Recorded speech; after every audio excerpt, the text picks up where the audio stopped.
certain any countries in the whole world, you will find one or more Filipinos living in that country.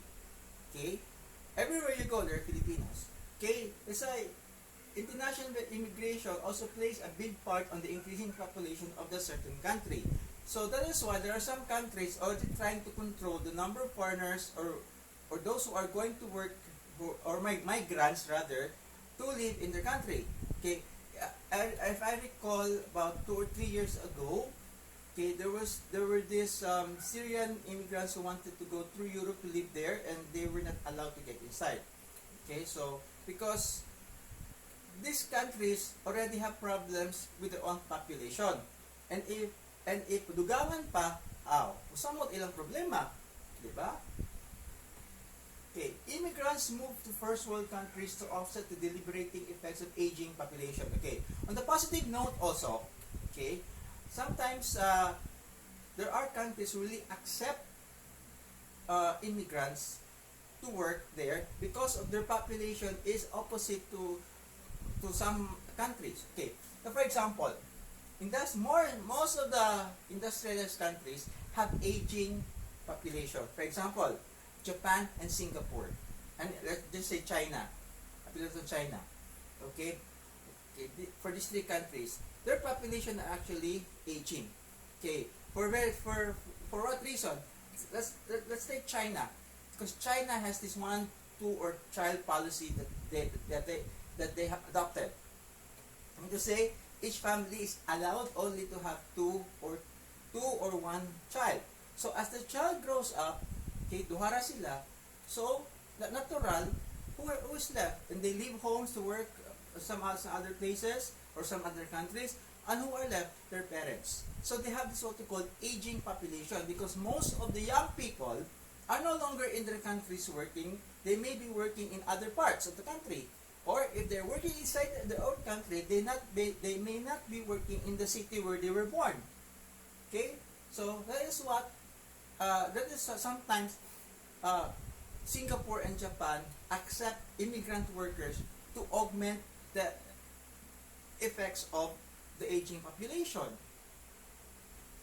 Okay, they are often perceived as threats. Okay, the negative side, by the way, they're often perceived as threats to the job market because they compete against its citizens since they are willing to receive lower wages.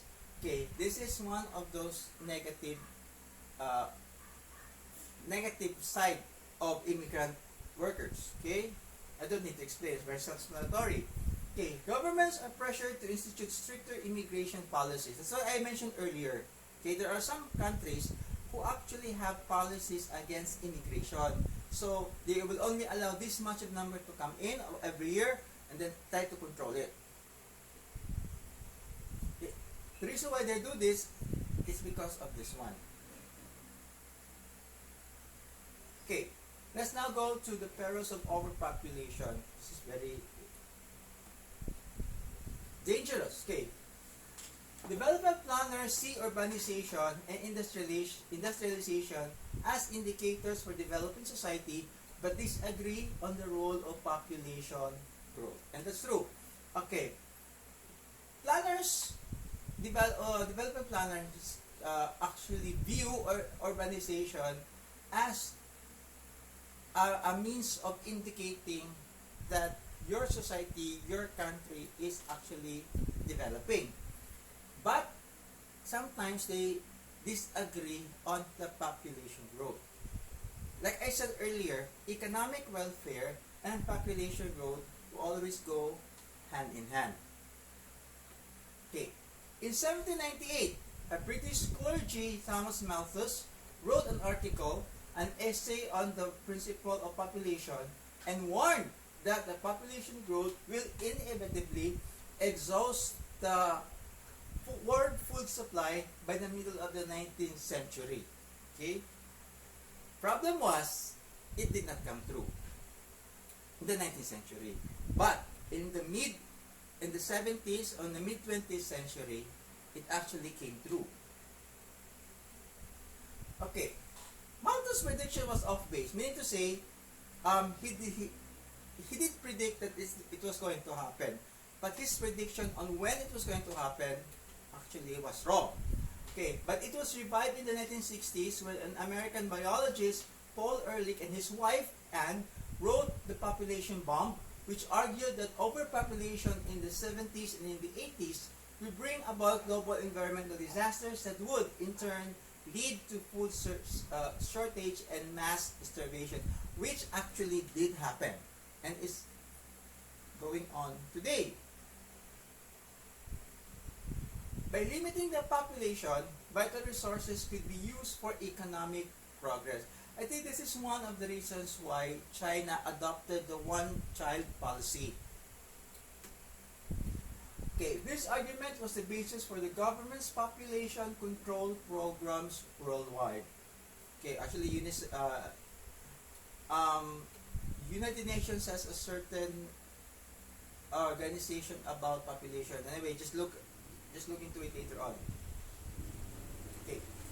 In the mid-20th century, the Philippines, China, and India sought to lower birth rates on the belief that, unless controlled, the free expansion of a family members would lead to a crisis in resources, which in turn may result in a widespread poverty, mass hunger, and political instability. Okay. The more populated a certain country is, okay, the more dangerous as far as political instability, mass hunger, widespread poverty is concerned. Now, if you look at Metro Manila is so congested, okay, especially in Taguig. Okay, if you look at in Manila, okay, slum areas, okay, in one room there are three or five families living in one room. Okay, and some, if you look at the slum areas, they also have 3 floors, whatever. You just cannot imagine that. Even here in Cebu, we're also experiencing that. Advocates of population control contend for universal access to reproductive technologies, and more importantly, giving women the right to choose whether to have children or not. Okay, for this right for the women, we'll talk about it later. Okay, politics determine the birth control programs. It's true, politics as usual. Okay, developed countries justify their support for population control in developing countries by depicting the latter as conservative societies. Okay, now let's talk about women and reproductive rights. Earlier, we talked about giving women